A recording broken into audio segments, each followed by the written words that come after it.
Sigue la doctora Valeria Barbiero, de Entre Ríos, con el tema el derecho de defensa en juicio e en conducta procesal. Escuchar. Antes que nada decirle que si al doctor Arasi le daba pudor estar acá, imagínense las sensaciones que me embargan en este momento a mí. Pero bueno, como todo tiene que ver con todo, días después que la doctora Pauletti me invitó a hablar en esta charla, unos amigos entrañables que su hija participaba en una competencia de salto a caballo en Gualeguaychú, hacía mucho que no nos veíamos, nos llamaron que fuéramos a verla, preparábamos el mate y fuéramos. Bueno, una tarde inmejorable en Gualeguaychú, una tarde de otoño, con todo lo que implica el escenario de esa competencia, y aparece en escena la hija de nuestros amigos, una chica de 16 años, y primero cuando empieza a competir ella, lo que hace previamente, ingresa caminando a la pista. Bueno, recorre toda la pista, después ingresa con su caballo, y yo le pregunto a la madre, ¿qué está haciendo?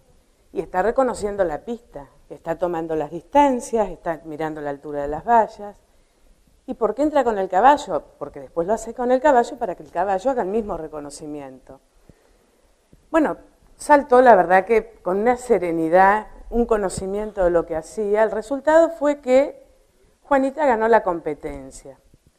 ¿Por qué? Porque hizo una pasada limpia, no tiró una sola valla y en el menor momento posible. Me sale la voz un poco temblé, que estoy nerviosa. Bueno, entonces yo como madre que soy le pregunto a ella, ¿y no te pones nerviosa cuando ella salta? Porque realmente cuando salta, llega a la valla, a uno le entra una... Y me dice, no, porque la tranquilidad me la transmite Juanita, porque ella siempre me dice, mamá, quédate tranquila, yo sé cuándo y cómo entro. Los chicos tienen una determinación ahora que asombra. Otros chicos que competían en su categoría, llegaba el momento que iban a saltar y el caballo se tiraba para atrás.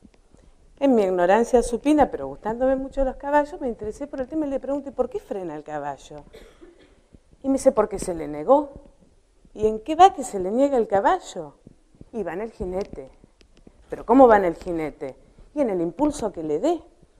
Bueno, quedó la conversación ahí, Juanita ganó el premio, demás.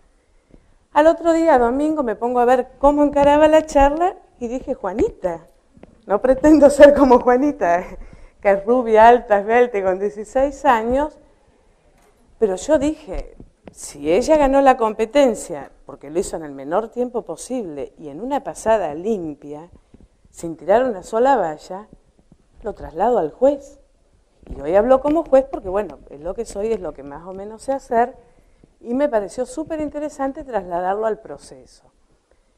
Entonces también me surgió el título de mi charla, es el legítimo ejercicio de defensa en conducta procesal. Línea divisoria, el rol del juez. Entonces, cuando hablamos de conductas procesales, tenemos que son aquellos comportamientos relevantes en el proceso, en todo el íter del proceso, en la parte previa, cautelares, incidentes. En conductas procesales son aquellas que a veces son formalmente válidas, pero éticamente censurables. Entonces, ahí es donde aparece el rol del juez. Y el juez, para discernir cuando está frente a un indicio, frente a una inconducta, frente a un abuso procesal, o simplemente frente al incumplimiento de una carga, que es en el propio interés de la parte, tiene que tener recorrida la pista, tiene que tener conocimiento de lo que está haciendo. Entonces, también ahí volvió Juanita a escena. Entonces yo digo, el juez, para aplicar todos estos principios que a veces no están escritos, que por supuesto siempre el texto escrito es conveniente, el Estado tiene la obligación de proporcionarnos la normativa, pero hay un sinnúmero de situaciones que no están legalmente previstas. Entonces, es el juez el que tiene que aparecer en escena, dándole el impulso al proceso en el momento justo, sancionando aquellas conductas que quizá sean formalmente válidas, pero éticamente censurables. ¿Y por qué debemos actuar de esa manera? Porque alguien tiene que notar la diferencia, es decir, el litigante que actúa correctamente, con honestidad, con buena fe procesal, que es el principio angular del cual derivan todos los que conocemos, que es la moralidad, el control de las formas en el proceso, pero en su adecuada forma, digamos, como garantía y no como un escudo para tornarnos en jueces cómodos y no intervenir cuando corresponde.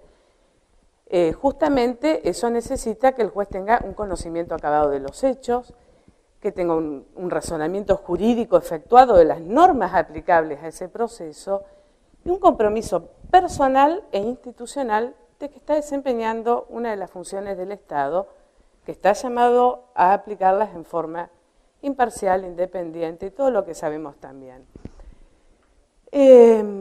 Dentro de los imperativos procesales, todos recordamos a Goldsmith, estaban los deberes, obligaciones y cargas.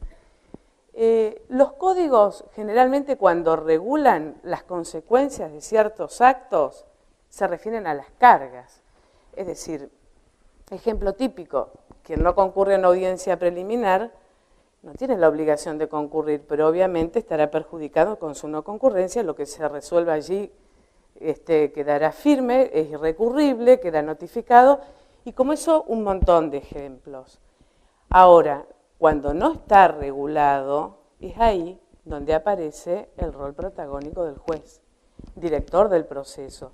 No ya como lo caracterizaba Montesquieu, un ente inanimado que aplica la ley sin moderar su fuerza y rigor, sino de un juez que tiene que generar la convicción en las partes del proceso, que como decía Calamandrei, se convenzan de que a la larga la honestidad también es un buen negocio. Es decir, que lo que es el chicaneo, permítanme la expresión, las incidencias, las sinrazones, no van a ser un buen resultado al final del proceso. Esto nos los manda nada más y nada menos que algo que quizá a veces se pasa por alto, el preámbulo de nuestra Constitución, no hay que ir muy lejos, que nos dice afianzar la justicia.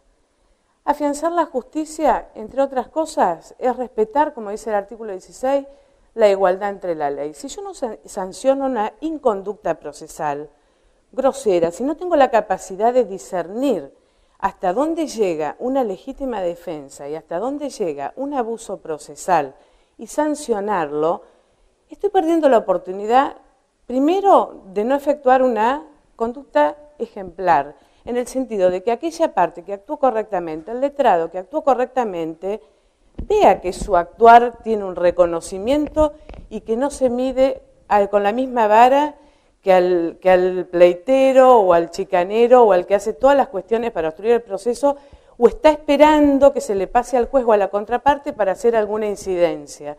Es por eso que el control del abuso del proceso también tiene que ser preventivo. Obviamente, esto no genera esto no genera muchísima más responsabilidad para los jueces. Pero bueno, tenemos que tener la convicción de que hoy en día, más allá de la existencia o inexistencia de herramientas procesales, el proceso debe ser analizado desde 3 planos convergentes: social, constitucional, supranacional, con una mirada realista y sensible hacia los destinatarios de nuestro servicio, que son los justiciables. ¿Cómo nos tenemos que interpretar como servidores de la Constitución, garante de los derechos de los ciudadanos? Debemos dictar sentencias fundadas y una sentencia fundada requiere de esta valoración. La sentencia fundada es la garantía de los ciudadanos.